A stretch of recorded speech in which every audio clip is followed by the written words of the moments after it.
Yes, you read that title right. In commemoration of the 30th anniversary of SRW, I'm going to be ranking all 30 Super Robot Wars games I've beaten over the course of my 16 years playing the series, starting with numbers 30 through 16 today. And honestly, this list was a lot harder to put together than I thought it'd be. And it's mainly because there aren't really any bad games in the series besides maybe the one you'll see in last place. But it was still fun to put together, and I'm satisfied with where I ranked everything. Just keep in mind a lot of this is personal opinion alongside objectivity, so if a favorite of yours isn't high up on the list, don't take it personally. And a reminder to everyone that the goal for 2021 here on the channel is to reach 5,000 subscribers, so be sure to subscribe not only for part 2 of this video, but also for more awesome content like this. And hit the thumbs up button for me, it's greatly appreciated. Now, with that out the way, let's rank all 30 Super Robot Wars games I've beaten to date, starting with numbers 30 through 16.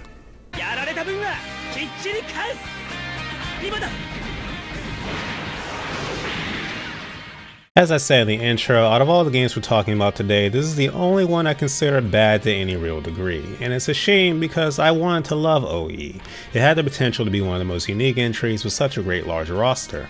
Some beloved shows debuted here like both Zoid's Chaotic Century and New Century, Pat Labor, even Sergeant Frog of all things. But where the game sort of falls flat is in its layout, as it was released in parts in Japan for the PSP with more DLC episodes introducing more series and stages. And because of this, it doesn't have the proper care put into an overarching narrative with character growth like other normal entries in the series. Others also didn't like the 3D models in combat, but those weren't deal breakers for me, although yes, I would prefer they kept it 2D. Honestly speaking, going by the standards of other bad or worse games in series like Fire Emblem or Final Fantasy, OE really isn't that horrendous compared to other games in the series.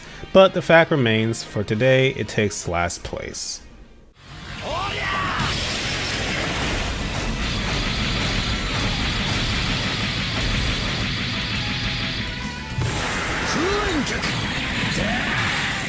Okay, some of you may be surprised to see original generation's Gaiden so low. It had the Shurigas, introduced series staples into the OG verse like compatible Kaiser, and had the cast of MX and R make their series debut. Overall, there's a lot of awesome things about OG Gaiden that no one can deny. So why is it so low? Well, for one big reason, HP sponges. Gaiden isn't the longest game, with only 36 stages per playthrough. It's shorter than your average SRW. And maybe because of this, they decided to make most bosses in the game massive HP sponges. And despite the awesome assemblage of robots I had on my side, after a point I genuinely started dreading whenever a boss came up because I knew I'd be there forever hacking away at his HP. It's because of this that I've only ever played OG Gaiden once, and dread the thought of ever going back to it one day. If the HP of bosses doesn't bother you, it's an otherwise great game. It does sadden me a bit to put it this low, but putting it higher didn't feel quite right.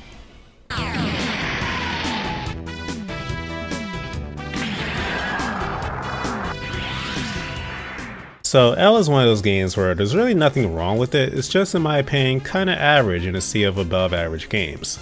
I will admit a part of my indifference to L is due to the fact that I played it right after its predecessor SRWK, which uses a lot of the same series, and I also was not a fan of the original characters of this game or their mechs, which can often shape a lot of my enjoyment.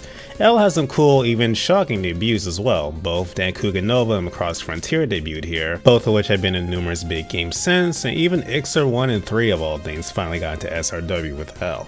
Like I said before, there's really nothing bad about L. It could even be argued it was the last major handheld game that has some semblance of actual difficulty in it.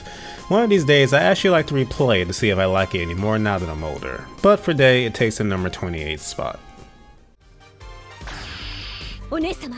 あれを使うわ。ええ、よくってよ。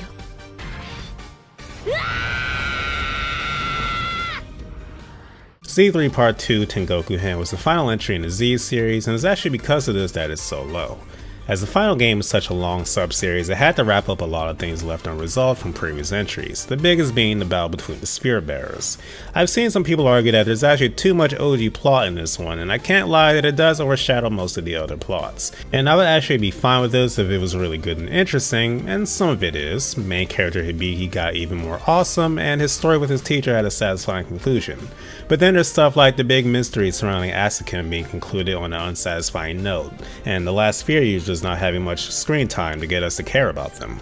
In a nutshell, it wasn't the amazing epic conclusion to the series it should have been, but it did have its strong points like the aforementioned Hibiki plot developments, and this was also the first time Gundam Unicorn's ending was put into an SRW game, and that was pretty cool to see. I think the perfect way to sum up Z3 Part 2 is that it's a fine game on its own, but a disappointing conclusion to a long-running series.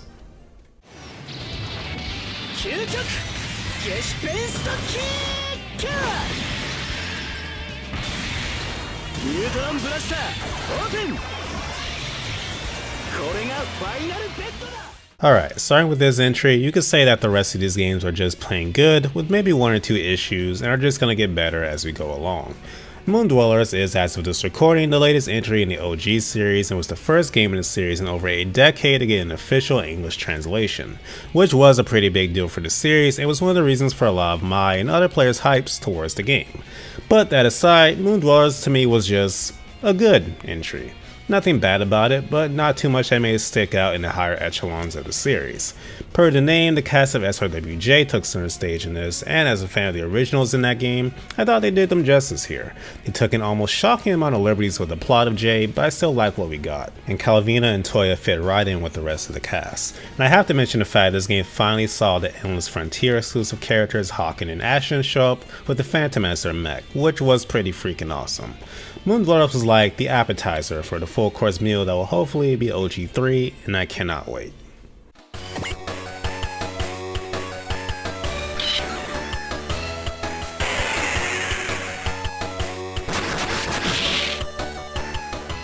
SRWA was the first game in the series on the GBA, and honestly it was a great start to a new saga for the series. And while I have played this great PSP remake, I never got around to beating it, so today we're only talking about and judging the GBA release. It had a great cast ranging from the Death Skill, G Gundam, to the even original Mobile Suit Gundam, which after this entry was a bit of a rarity. And you can't mention SRWA without mentioning fan favorites Axel and Lamia, both who made their debut here. The only real thing A has going against it is its high difficulty. It's the only game I played where I've needed to return all my units to my ship because I legitimately ran out of energy and ammo. And its final stage is infamous on its own with tons of high HP enemy units and the time limit bearing down on you. Regardless, A was a good time from beginning to end, high difficulty and all.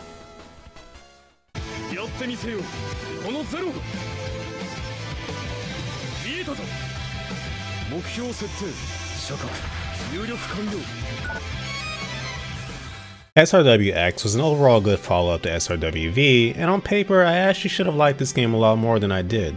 It has Code Geass, Gurren Lagann, and even a return of Van Pressel's original Maz and Kaiser, all of which I'm huge fans of. But for some reason, when I think back on X, I can only really rate it as good, not an amazing SRW game. Maybe by this point I was just tired of the whole teleported to a new world thing that the series has started to rely on too much. Regardless, X saw the debut of Gundam Reconquista and G, Wataru, and Buddy Complex, the latter two of which I experienced for the first time through X and enjoyed quite a bit. Honestly, I feel there isn't really much else to say about X. It was a good game. I liked the original mech quite a bit, despite the fact it didn't have an upgrade. Perhaps its only real fault is that it was sandwiched in between two much better games in V and T.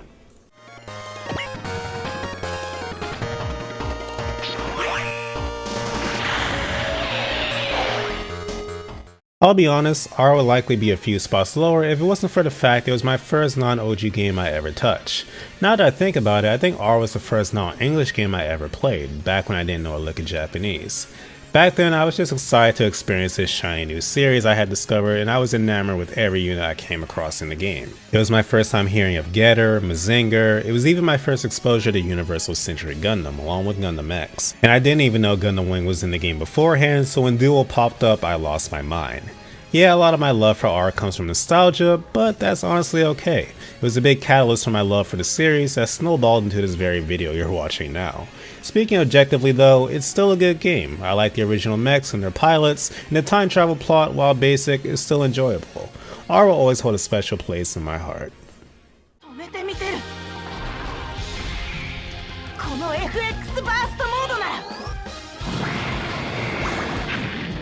BX was a nice fresh experience. Both 3DS games had such unique rosters that made them enjoyable to go through as well.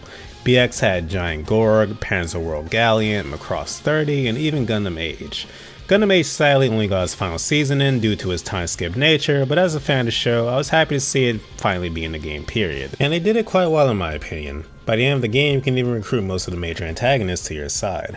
I also have to mention the great treatment GAIDEN got here, as both Guy and King Jade are amazing units, and Jay even gets his own hammer attack in the form of Sylveon Hammer. This game even gave Mazinger and Maz and Kaiser's Skull a combination attack, which is as awesome as it sounds. Only two real issues I had with BX was that it was past the point of being too easy at times. My top 3 mechs easily two-shotted every endgame boss, which ruined some otherwise climactic fights. I also didn't care for the original plot or the main mech, though the rival character / mech Brule Victor was cool. But even those couldn't bring down a good game like BX.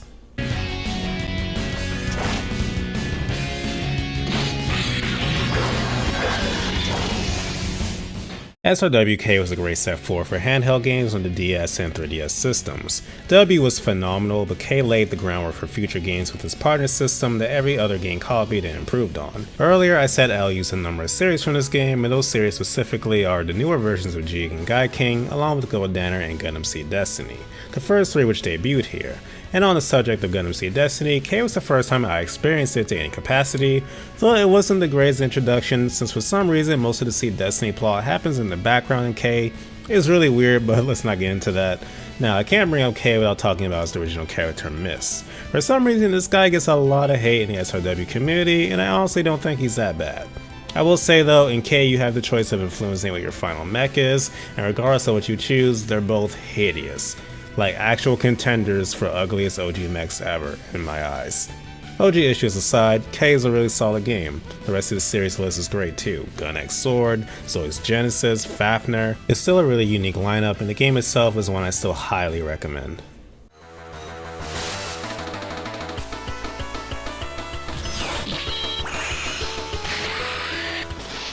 Okay, I really wanted to play J Higher. It's not only the best looking SRW game on the GBA, but one of the best looking games period on the system.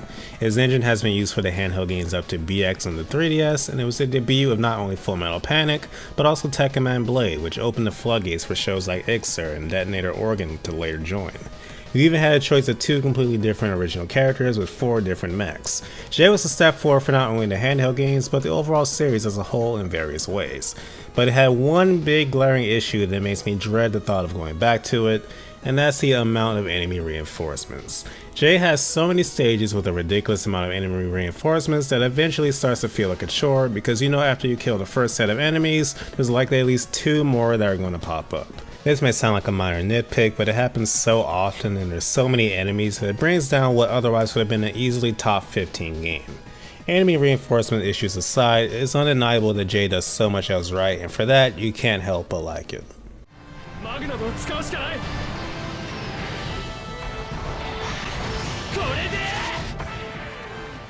And now we arrive at the first half of Z3. In various ways it could be argued that part 2 was way more ambitious, but also that its ambition didn't really hit the mark. Z3 Part 1 is a much more self-contained story focused on introducing you to the original character Hibiki and a new cast like Gundam Unicorn and the Fullmetal Panic crews. It's a more enjoyable entry for it as well. Z3 got a lot of flack for skimping on the animations for many suits, some of the Gundam 00 and Gundam Wing suits especially, and that was a huge bummer at the time, but I enjoyed the interactions and shenanigans the crew got up to so much that it overshadowed this. It did an amazing job of making me care about yet another new group joining an already massive cast, and the season Planet made me super hyped for part 2, even if part 2 didn't live up to those expectations. The fact remains Z3 Part 1 itself did an amazing job of setting up the grand finale for a massive series, and its ending definitely is a contender for best ending the series has ever seen.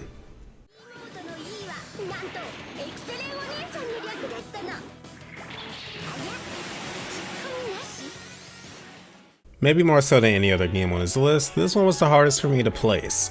Original Generations is an enhanced remake of OG 1 and 2 from the GBA, and it's a great remake. It stays faithful to what made those games good while improving various things like adding theme songs to characters that didn't have them, planting seeds for future OG games, and even altering the fate of a certain fan favorite character from OG 2. It's good.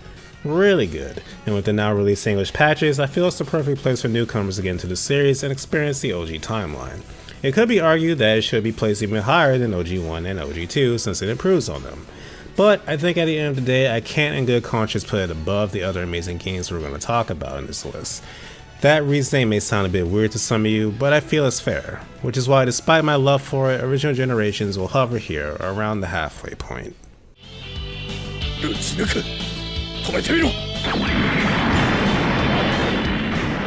Impact is a bit notorious for two reasons. One being its length, as being the biggest SRW game to date with over 100 stages, and the second being its speed. It's slow. Painfully slow. The first for me is a plus since I like a long SRW game, and while the speed does suck, I got used to it after a while. Take away the slow speed issue and what you're left with, in my opinion, is one of the most ambitious SRW games seen to date, with an amazing cast. Fan favorites Kyosuke and Exxon are also from Impact, so it also gets points for that. It's a daunting game for anyone that isn't willing to commit to it, but if you are, you're in for a game unlike any other in the series. 化け物大使はカウボーイの仕事じゃねえが。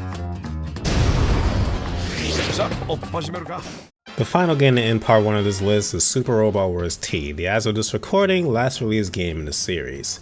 T did so many things well. It had these cool new anime stills showing the characters interacting with each other, and such a simple addition did so much to help the immersion of the game.